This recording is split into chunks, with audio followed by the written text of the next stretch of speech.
केंद्रीय वाणिज्य और उद्योग, उपभोक्ता, खाद्य, सार्वजनिक वितरण और कपड़ा मंत्री पीयूष गोयल 8 अक्टूबर रविवार को नीमच पहुंचे, जहां उन्होंने मनासा मार्ग स्थित निजी होटल में प्रबुद्ध जन सम्मेलन में भाग लिया।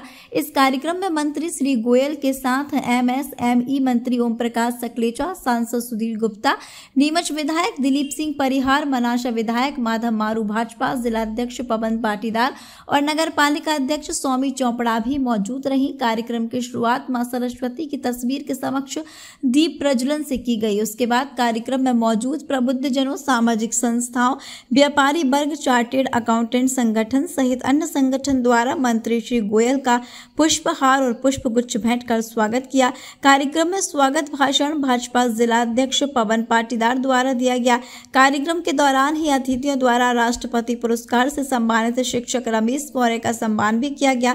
कार्यक्रम के दौरान सांसद सुधीर गुप्ता ने अपने उद्बोधन में कहा कि आज का अवसर हमारे लिए ऊर्जा से भरा हुआ है। आज हमारे बीच मंत्री पीयूष गोयल मौजूद हैं। हम उनका तहे दिल से स्वागत करते हैं। नीमच जिला हर दृष्टि से ऊर्जा से भरा हुआ है। हमारा क्षेत्र कृषि प्रधान देश है। औद्योगिक विकास के लिए भी हमारा शहर पीछे नहीं है। वही सांसद सुधीर गुप्ता ने अपने उद्बोधन के साथ ही नीमच से बड़ी सादड़ी रेल लाइन की मांग मंत्री श्री गोयल से की। कार्यक्रम में मंत्री ओम प्रकाश सकलेचा ने उद्बोधन देते हुए कहा कि मंत्री श्री गोयल का पूरे देश में विकास कार्यों को लेकर काफी योगदान रहा है। चाहे सड़क योजना हो, चाहे रेल लाइन योजना हो या पर्यटन के मामले हो, सभी में मंत्री श्री गोयल ने पूर्ण निष्ठा से कार्य किया है। नीमच जिला देश का ऐसा पहला जिला होने जा रहा है जहां बायोटेक्निकल प्लांट, 4 प्रोजेक्ट का प्लान तैयार होगा। पानी बिजली आ गई तो व्यापार का हब भी यहाँ बढ़ेगा। नीमच के लोगों में रिस्क लेने की क्षमता है, बस मार्गदर्शन की आवश्यकता है। अगले 3 वर्षों में यहाँ 500 नई इंडस्ट्रीज और शुरू होने जा रही हैं और कई नए प्लान भी नीमच जिले में होने जा रहे हैं। कार्यक्रम के दौरान मंत्री पीयूष गोयल ने अपने उद्बोधन में कहा कि विश्व जिसे तेजी से आगे बढ़ रहा है उसमें नई टेक्नोलॉजी का बहुत बड़ा महत्व है। नीमच का जो नियम है, जहां जन भागीदारी से कम होते हैं, बड़ा अच्छा नियम है। हम आगे चलकर इस क्षेत्र में विकसित योजनाओं पर कार्य करेंगे। लोगों को नवीनकरणीय योजना की जानकारी नहीं है। इसमें जलवायु परिवर्तन की समस्या जटिल है। नीमच जिले में एशिया का सबसे बड़ा सोलर प्लांट लगा है। यह परम स्टोरेज नई ऊर्जा को जन्म देगा। यह बड़ा पुण्य का काम है। नीमच से शुरू होकर पूरे देश में फैलेगा और पर्यावरण भी सुरक्षित होगा। यहाँ नई इंडस्ट्रीज बढ़ाने जा रही है। रेलवे की सुविधा भी यहाँ बढ़ी है। इन सभी को देखते हुए हम आगामी दिनों में उच्च स्तरीय टीम दिल्ली से भेजेंगे, जो यह बताएंगे कि सरकार इस बदले हुए परिवेश में किस तरह से कार्य करती है और यह टीम जिले को डेवलपमेंट करने के क्षेत्र में भी कार्य करेगी। नीमच के हवाई अड्डे को भी विकसित करने की आवश्यकता है और मत्स्य क्षेत्र की यहाँ आवश्यकता है। नीमच में अच्छा पानी मिले और नीमच फूड प्रोसेसिंग प्लांट और टूरिज्म के क्षेत्र में चीता प्रोजेक्ट लाने की भी प्रक्रिया चल रही है। वही मंत्री पीयूष गोयल ने अपने उद्बोधन में बताया कि भ्रष्टाचार के 2 तरीके हैं। एक तरीका कांग्रेस ने अपनाया था। कांग्रेस के पूर्व प्रधानमंत्री राजीव गांधी ने कहा था कि वह केंद्र से 100 रुपए भेजते हैं, परंतु जरूरतमंदों तक मात्र 15 रुपए ही पहुंचाते हैं। इसका मतलब कि बीच के जो लोग हैं वह भ्रष्टाचार करते हैं और उनका सीधा निशाना कांग्रेस के नेताओं पर ही था।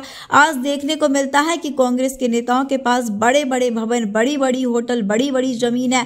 बीच के जो 85 रुपए हैं वह कहाँ जाते हैं, इसका सीधा उदाहरण इस और देखने से मिलता है।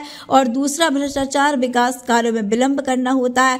भाजपा के राज्य में 2014 में जो देश सबसे पिछड़ा और बीमारू राज्यों में आता था, आज वही देश काफी तरक्की कर चुका है और देश के 4 विकसित राज्यों में भारत का नाम आता है। आने वाले समय में यदि भाजपा को मौका मिलता है तो 5 सालों में भारत तीसरी अर्थव्यवस्था में आ जाएगा। पहले रेल लाइन का सर्वे 3 से 4 सालों में होता था, लेकिन भाजपा के राज में अब यही सर्वे मात्र 4 दिन में हो जाता है और उस पर कार्य भी प्रारंभ हो जाते हैं। यह प्रधानमंत्री मोदी के कार्य करने का तरीका है। प्रधानमंत्री नरेंद्र मोदी द्वारा पीएम गति शक्ति चलाई गई है, जिसे कार्य करते हुए इस वर्ष 2 साल होने जा रहे हैं और इन 2 सालों में 11 लाख करोड़ से अधिक के कई बड़े प्रोजेक्ट बनाए गए और उन पर कार्य किया गया है। वही विकास कार्य में प्रधानमंत्री नरेंद्र मोदी और सीएम ने विकसित भारत का सपना देखा है, जिस और भी कार्य निरंतर किया जा रहा है।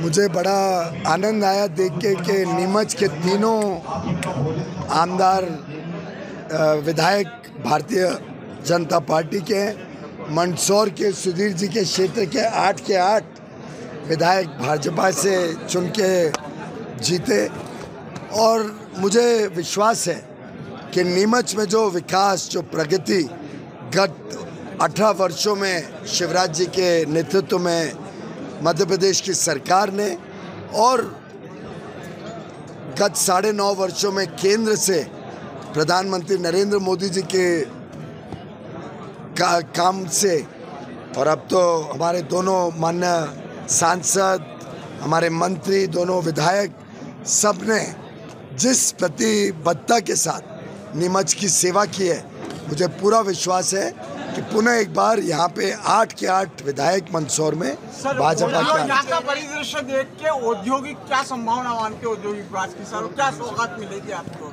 मुझे लगता है इस विषय में जितना ओम प्रकाश संकलेचा जी मुझे सुझाव देते हैं, उतना शायद ही कोई चिंता करता होगा कि यहाँ पे उद्योग आए। पीयूष जी, एक चीज बताइए, अभी इस बार सेरामिक इंडस्ट्री हो, टेक्सटाइल इंडस्ट्री हो, फूड प्रोसेसिंग इंडस्ट्री हो, सीमेंट की इंडस्ट्री हो, मुझे लगता है अपार संभावनाएं हैं, यहाँ संसाधन भी है। और जैसा मैंने घोषणा की कि मेरी एक पूरी टीम आके इस पूरे एरिया का संरक्षण का स्टडी करेगी और इसमें से क्या क्या मैक्सिमाइज कर सकते हैं नए विकास के, उद्योग के पोटेंशियल को, उसको हम आगे काम करें। आप इस बार विकास की बात कर रहे हैं, लेकिन एक बार देखा जा रहा है मोदी जी मंत्रियों को ताकत है। यहाँ पे कोई एक बार एक पद पे बैठ गया तो उनकी कोई पारिवारिक संपत्ति नहीं बनती है। ये कोई गांधी परिवार की तरह नहीं है कि परदादा से, दादा से, लड़का से पोता, पता नहीं आगे क्या होगा। हमारी पार्टी में हम सब कार्यकर्ता हैं और कार्यकर्ता की भूमिका में जो जिम्मेदारी जिसको जब दी जाती है, हम बड़े आनंद से प्रतिबद्धता के साथ जनता की सेवा। इंडिया गठबंधन को लेकर क्या कहेंगे? इंडिया गठबंधन को लेकर सर स्वागत है, वो तो यूपीए का एक नया रूप है, नया नाम दिया गया है। आप नाम बदलने से कोई उनके कारनामे बदलते नहीं। एक भ्रष्टाचारी गठबंधन था और भ्रष्टाचार के अलावा उन्होंने देश को कुछ दिया नहीं।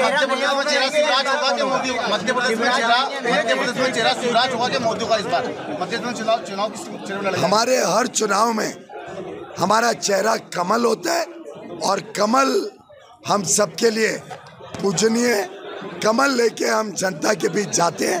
हम सब कार्यकर्ता एक विचारधारा, भारत को एक विकसित देश बनाना, भारत को के हर एक व्यक्ति के जीवन में उल्लास, उमंग, उनकी जो जो आकांक्षाएं उसको पूरा करना और एक उज्जवल भविष्य के लिए सेवा करने के काम से गरीबों का कल्याण हो, सुशासन हो देश में, उस प्रतिबद्धता के साथ जनता के बीच जाएंगे और जीत के। कांग्रेस की इस बार 200 पार है, कांग्रेस की विधानसभा में 200 पार हो जाएंगे इस बार, क्या कहना? कांग्रेस को विधानसभा में शेख चिल्ली के सपने देखने से कोई उनको रोक नहीं सकता।